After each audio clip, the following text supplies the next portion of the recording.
బైబిల్లో మొట్టమొదట ఒక వ్యక్తిని దేవుడు చేశాడు, ఆదాముకి ఏమి లేదు, బాల్యం అనేదే లేదు. దేవుడు యవన కాలంలో యవనస్తుడు కానీ దేవుడు ఆదాముని సృజించేశాడు. రోమీయులకు రాసిన పత్రికలో పౌలు గారు ఏమని రాస్తూ ఉంటారంటే, మన ప్రభువైన యేసుక్రీస్తు వారిని కడపటి ఆదాముగా పోల్చుతూ ఉంటారు.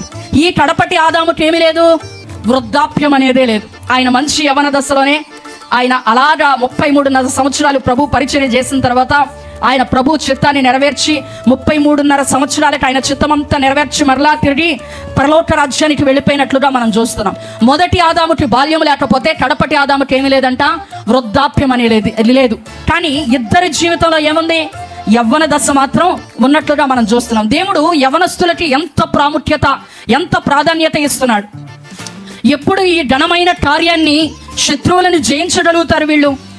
ఎవరైనా యవనస్తులు అనగానే మొట్టమొదట మనకు గుర్తొచ్చే మాట ఏంటంటే, యవనస్తులు తప్పక తొట్టిల్లుతారు అని గుర్తొస్తుంది. కానీ దేవుని సేవకురాలుగా నేను ప్రకటిస్తున్న మాట ఏంటంటే, దేవుడు నాతో చెప్పమన్నమాట, యవనస్తులారా మీరు బలవంతులు, మీరు దుష్టుని జయించి ఉన్నారు. దేవునికి స్తోత్రం, హల్లెలూయా. ఈ యవన దశ అనేది చాలా ప్రాధాన్యతమైనది, చాలా ప్రాముఖ్యమైనదిగా మనం చూస్తూ ఉంటాం. దేవుడు మొట్టమొదటిగా యవనస్తుడిగా ఆదామును సృజించిన తర్వాత ఎలా సృజించాడంటండి, తన స్వరూపమందు తన పోలికలో సృజించాడు. ఘనమైన కార్యాలు, విజయ కార్యాలు చూడాలంటే ఆయన రాజ్యములో యవన కాలంలో గొప్ప ఘనమైన కార్యాలు చూడాలంటే మొట్టమొదటగా ఏం చేయాలి, ఆయన స్వరూపమందు ఆయన పోలికలో మనం మార్చబడాలి. ఆయన ముఖ దర్శనాన్ని చేసేటట్లుగా మనం ఉండాలి. దేవునికి స్తోత్రం, హల్లెలూయా. రెండోదిగా ఏంటంట, ఆయన తోటని సేద్యపరచాలి, కాయాలి.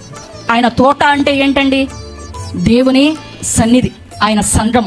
యవన కాలంలో కాడిమోయిట నరునికి మేలు, దానిని వారి మీద మోపినవాడు యెహోవా, ఏ మనిషి కాదంట. యవనస్తులు దేవుని కాడి మోస్తే అది నీకు ఎన్నడెన్నడూ తీరని ఆశీర్వాదకరంగా దేవుడు మారుస్తాడు.